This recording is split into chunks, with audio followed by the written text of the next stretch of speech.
SBA Publications.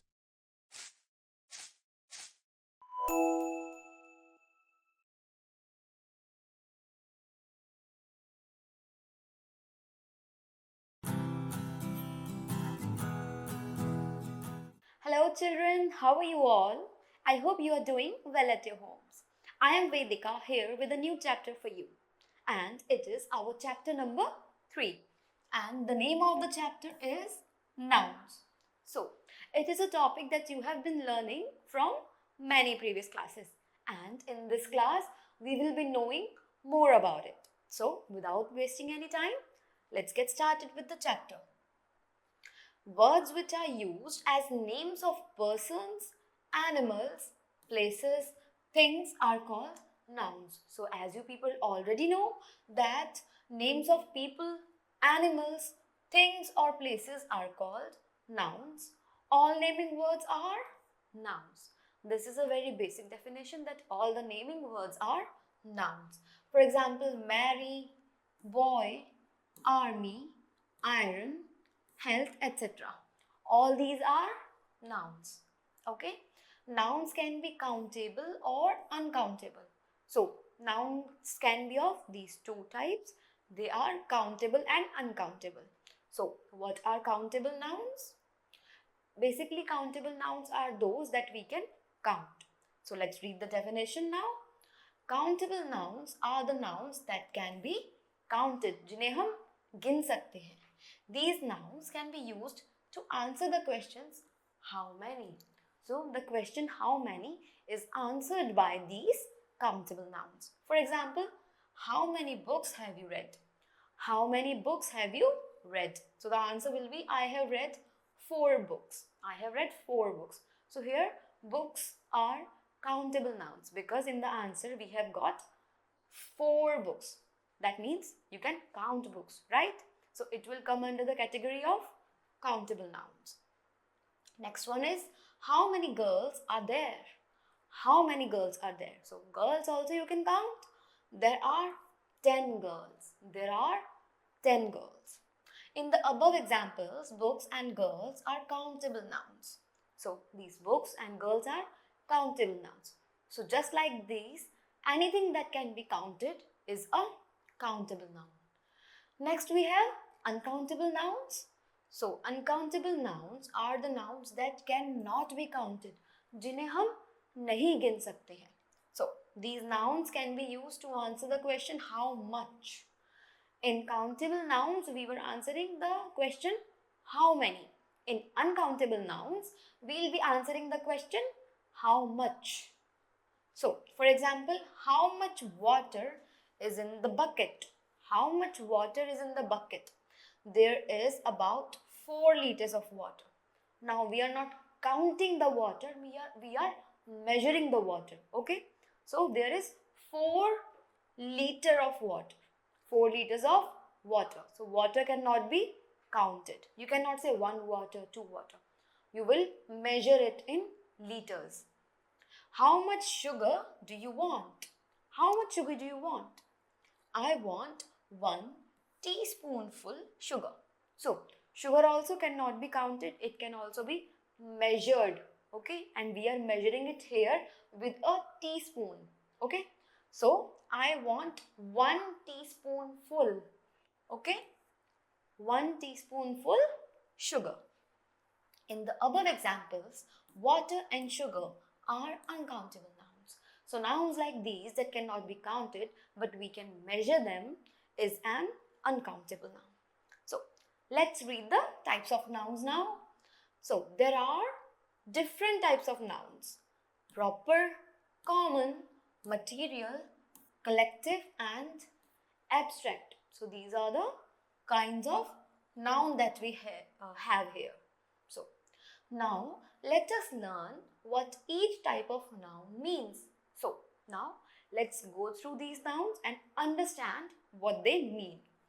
First is proper noun. What is a proper noun? It is the name of a particular person, a particular place or a particular object. Proper noun is the name of a person, a place or an object in specific, किसी भी specific चीज का नाम. For example, president is the name of the head of a government, but Shrimati Droupadi Murmu is the name of the president of India. So here, president is the name of the head of a government.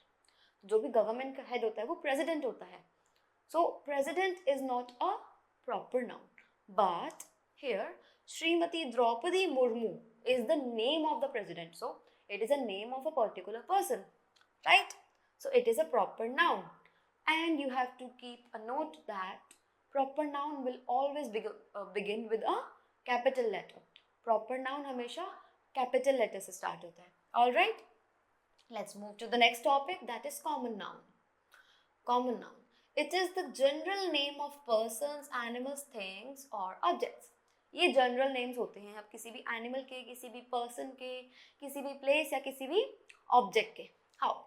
Hence a noun which does not point out any particular person, place or thing, but is common to all persons, places or things of the same class or kind is called common nouns. तो वो nouns जो किसी भी specific person, place और thing को refer नहीं करते हैं, but these things in general they refer to these and they are called common nouns. For example, boy can be given to any boy, right? So it is boy in general. If the boy had a name, it will be considered in proper nouns, but here we are talking about common nouns.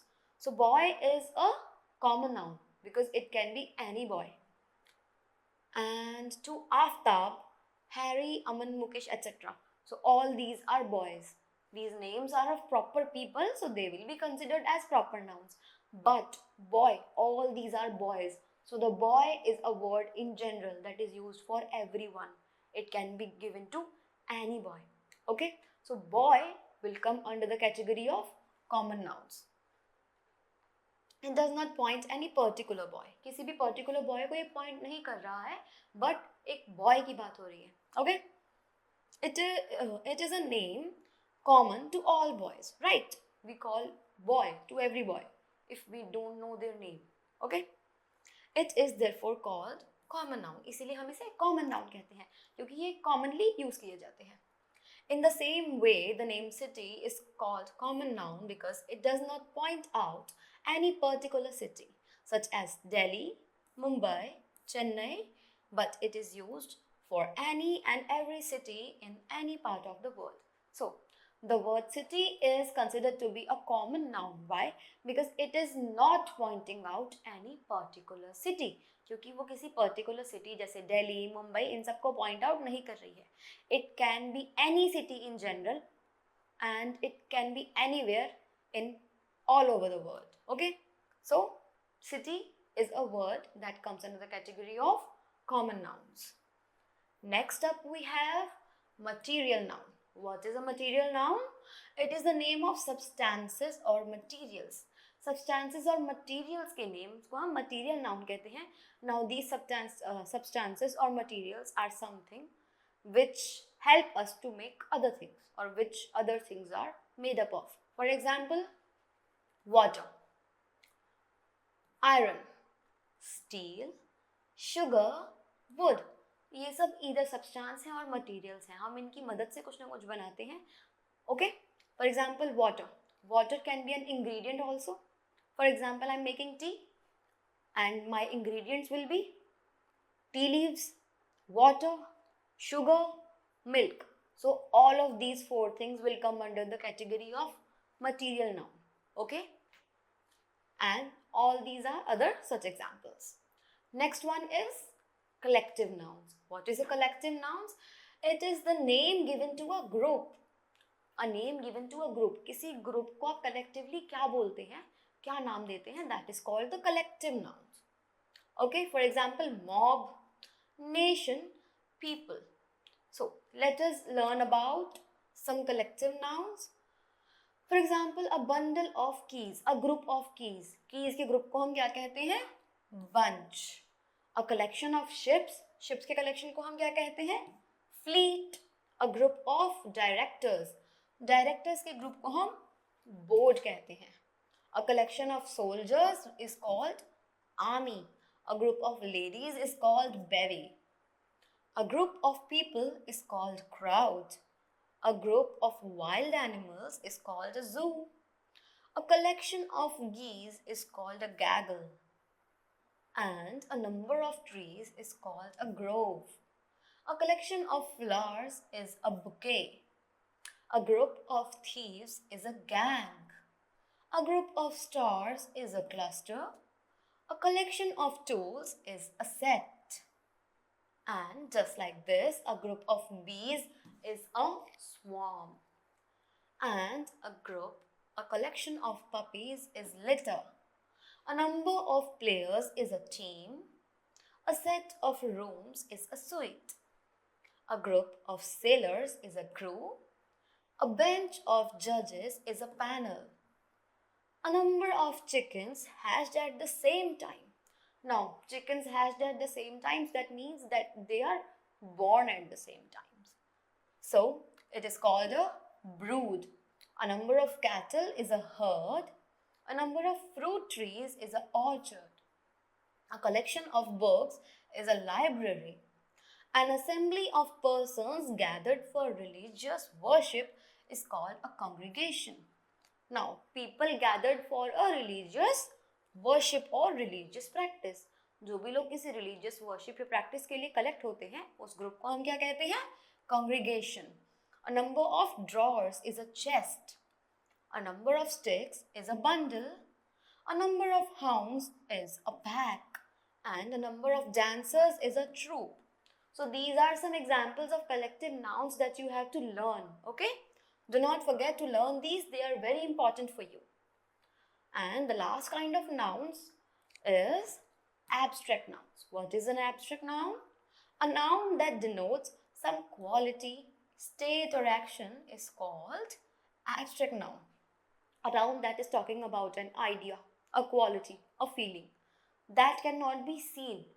It does not have a physical form. It is called an abstract noun. Okay? So, abstract nouns can be formed from verbs. अभी verb से भी बन सकते हैं. Verb is to grow. And the noun will become growth. Growth. Laugh. Laughter. Advise. Advice. Advise and advice. There's a difference. Born. Birth. Act. Action.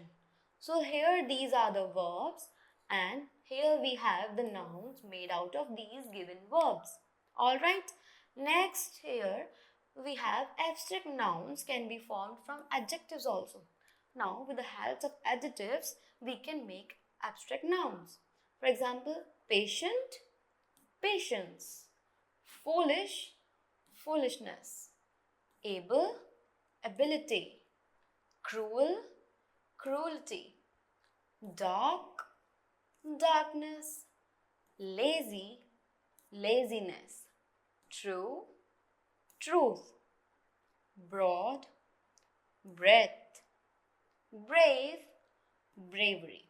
So here we have some adjectives and right here we have some abstract nouns that we have made out of these given adjectives. Now, abstract nouns can be made from common nouns also. How? These common nouns are agent. Agent is a common noun and agency is an abstract noun made out of this common noun. King, kingship.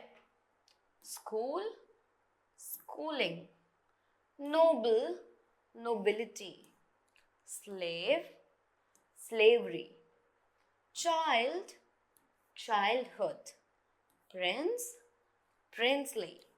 So, let us learn how abstract nouns are formed with the help of some common suffixes. Note that in certain cases when a suffix is added to a word, we may have to alter its spelling slightly. So, abstract nouns are sometimes made from adding some suffix. यानी कि कुछ चीज़ें उनमें पीछे add करने से we can make some abstract nouns. But you have to note that sometimes while adding suffix, we have to change or have an alter in the spelling. How? Break, breakage. So these are some examples of suffixes added in the abstract nouns. First is age. So here we are adding this suffix age in our common word, okay? That is break. We are adding age after break will become breakage. Short, shortage. Pass, passage. Waste, wastage. Now here we have made a small change in the spelling. In waste we have E in the end, right? But when we are writing wastage, we are removing the E and simply adding the age after it. Alright? Next our suffix is meant. Okay? So the word is appoint. We will add meant after it. It will become appointment. Move, movement. Punish, punishment. Next suffix is hood. Boy, boyhood. Man, manhood. Child, childhood. False, falsehood. So these are some words in which we are adding our suffix and getting our abstract nouns out of these. Next one is ends. We will add ends after some given words and we will get our abstract nouns out of them. Absent, we will remove the T and add an ends. Absence. Innocent, same way, innocence. Obedient, obedience. Present, presence. In these words, we have removed the T in the end and we have added our ends or our suffix out of after them. Now we have next suffix, that is dumb. Wise, wisdom. Bore, boredom. Free, freedom. Just like this, we will keep on doing this and we will be able to get our abstract nouns out of these. Now next is jeune. So provide, provision. Invade, invasion. Decide, decision. So here also you can see that we have altered the spelling a bit to get our abstract nouns. Now we will add al to it, al, okay? So arrive, arrival. Try, trial. Dismiss, dismissal. So this is how we will do these also. Now we will add et after the word. Timid, timidity. Real, reality. Moral, morality. Clear, clarity. Active, activity. Equal, equality. Brief, brevity. Human will become humanity. Just like this, now we will add th to it and we will read it as th. Okay? Bear, birth. Dear, dearth. Grow, growth. Long, length. Young, youth. So here we are given some common words and we are adding the given suffixes to them, and right after that we get our abstract nouns. So that was for today, and next you are given this exercise which you can do by yourselves and you will enjoy doing that, I can assure you. And that's it for today. I hope you enjoyed the video. Till then, keep on learning. I'll see you in the next video. Bye-bye.